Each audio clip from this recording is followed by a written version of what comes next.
সভায় দাঁড়িয়ে এই একান্নবর্তী পরিবার প্রথা সম্বন্ধে অনর্গল বলতে লাগলো। সভাপতি ঘুমিয়ে পড়ায় আটকাবার আর কেউ থাকলো না।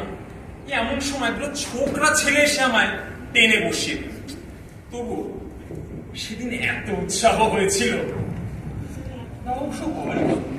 আচ্ছা, আপনি কি বলেছিলেন?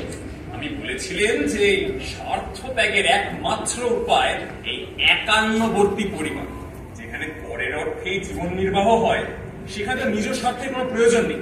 এসো না কানাই, আমার এই বক্তৃতা সমস্ত খবরের কাগজগুলোতে উঠে গেছে, সবাই খুব বলাবলি করছে।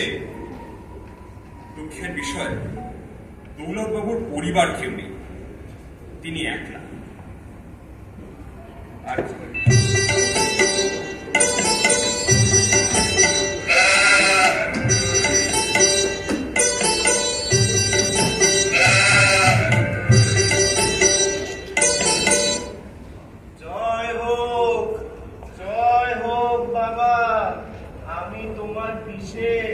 সে কি মশাই, আমার তো পিসি নেই।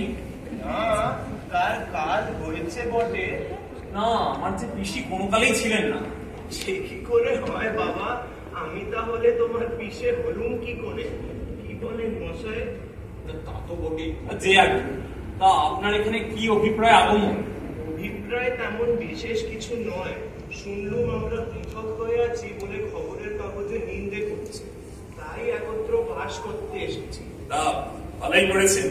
তা আপনার সম্পত্তি কি আছে? কিছু নাই, কোনো বালাই নেই, কোনো উৎপাত নেই। কেবল এক তো ভাই আছে, তা সেও এলো বলে। তার নিশ্চয়ই কিছু আছে। কিছু না, কোনো ঝঞ্ঝাট না। কেবল দুই স্ত্রী ও 4টি শিশু সন্তান, তারাও এলো বলে।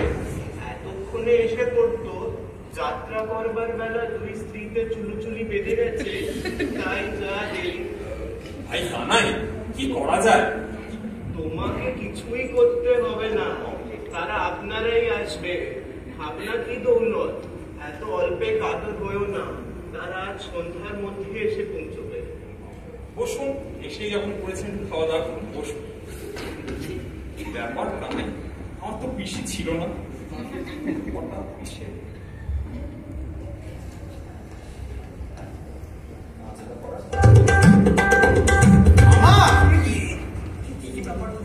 তোমার বক্তৃতায় বড় লজ্জা দিয়েছ। ভাই, তুমি কে? আগে আপনারই ভাগ্নে রামচরণ স্টেশনে লোক পাঠিয়ে দিন, সেখানে একটি পুটুলিয়ার বুড়ি মাকে রেখে এসেছি। তা ভালো করেছো, কিন্তু এখানে কি করতে আসা? বাস করতে। আর কোথাও বাসস্থান নেই? একরকম আছে বটে, কিন্তু সেখানে স্বার্থত্যাগ শিক্ষা হয় না। আপনার কিভাবে গ্রহণ করেছে এটা বোঝা নন্দ শব্দ হবে। বসো,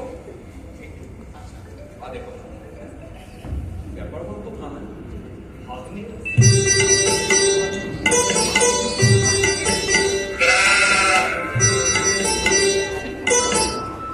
জ্যাঠামশাইকে প্রণাম। না বাবা, কিছু দাদা, এলো আমার ভাদুষ পুত্র। আমার ভাবুস পুত্র? বাংলা বলে ভাই। দাদা যে দেখছি একেবারেই অবাক। ভাতৃ শব্দের ষষ্ঠীতে হয় ভ্রাতু, তার উপরে পুত্র শব্দ যোগ করলে হলো ভ্রাতুষ পুত্র।